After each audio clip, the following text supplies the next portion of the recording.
நம்ம திருச்சி மாவட்டம் உருவாகி இந்த ஆகஸ்ட் மாதத்தோட 224 வருஷம் ஆயிடுச்சு. 1801 ஜூலை 31 திருச்சி பிரிட்டிஷாரோட நேரடி கண்ட்ரோலுக்கு வருது. 1801 ஆகஸ்ட் மாதம் ஜான் வாலஸை திருச்சி மாவட்டத்தோட முதல் கலெக்டராக பிரிட்டிஷ் அப்பாயிண்ட் பண்ணுறாங்க. 1805 திருச்சி மாவட்டம் தஞ்சாவூர் மாவட்டத்தோட இணைக்கப்படுது. திரும்பி 1808 திருச்சி தனி மாவட்டமாக உருவாக்கப்படுது. இப்போ இருக்க திருச்சி மாவட்ட கலெக்டரான பிரதீப்குமார் ஐஏஎஸ் அவர்கள் திருச்சியோட 145வது கலெக்டர் ஆவாது. அதே போல் 1955 1957 வரைக்கும் திருச்சி மாவட்ட கலெக்டர் இருந்தவர் RS மலையப்பன். இவரை சாமானிய மக்களின் கலெக்டர்னு சொல்லிட்டு மக்கள் கூப்பிட்டுருக்காங்க. ஏன்னா இவர் திருச்சி மாவட்ட கலெக்டர் ஆகும் போது தான் இந்தியாவிலே முதல் முறையாக நாடோடி மக்களுக்கு நிரந்தர இருப்பிடம் கட்டி கொடுத்துருக்காரு. இவர் ரிட்டையர் ஆனதுக்கு அடுத்து காமராஜர் அவர்கள் இவரை எலெக்ஷனில் போட்டி போட சொன்னாங்க. ஆனால் அவர் அரசியல் வாழ்க்கையை விட்டு சோசியல் சர்வீஸை ஈடுபட்டு இருந்தார்.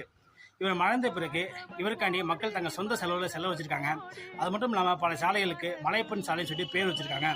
இன்னமும் காவேரி